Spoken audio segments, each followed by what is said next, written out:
So just to kind of show you how to work this, Jordan's sats right now are 97, but we're going to pretend they're 79. So because they would be low, we would go ahead and use the blender to go ahead and change the FiO2. So had she been on 40, then we would go ahead and turn it up 50, 60, whatever we need to go ahead and get that, that number to go up. Now, if she had increased work of breathing, then your blender's not going to do anything. The FiO2 is not going to help. That's only going to help with their saturation. So you would actually have to turn up the flow in this case. And with peds, it's like the saturations are an important part of it, but don't look at them as solely that number.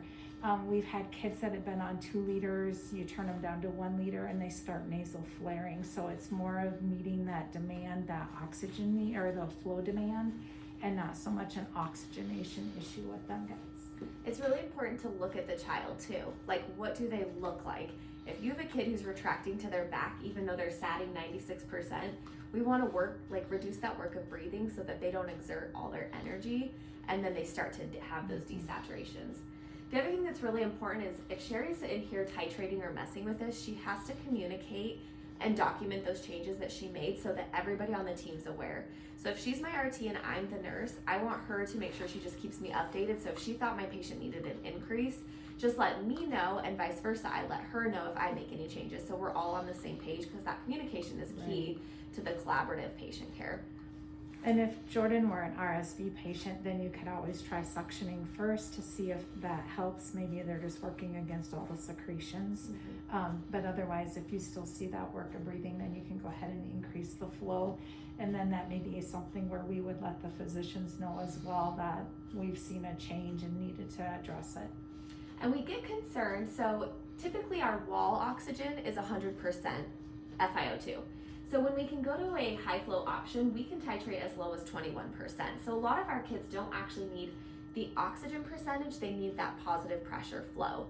So we get concerned though is when a patient is needing close to 100% FiO2, because we're getting to the point where they need not only flow, but 100% oxygen. And then we get to a point where we don't have a good option here at our facility any further, and we need to be considering what is our next option. Definitely looking at transport to Denver or to another facility. So that's why the FiO2 piece is really important. And if you do turn it up for a short period of time, making sure you go back and turn it down, and just keeping a good track of your documentation of those changes, because if we actually turn a kid up to 70 just for a quick second and leave them there, if they look great all day, we kind of have a false representation of that child because we kept them at 70% all day. So really doing your best job to, like, if you make changes, document, communicate, and if you do turn it back down, document and communicate. And then if you're weaning a kid, we have a cannula that'll adapt to the nasal cannula, which makes it nice because then you're not taking one cannula off to put the other one on, because normally they're not going to sit through that. So it allows us to keep the same cannula in place. You can get rid of this part and then just hook to the wall. Yep. So if you have any questions about high flow or any of the features, please reach out to your peds nurse or your RT.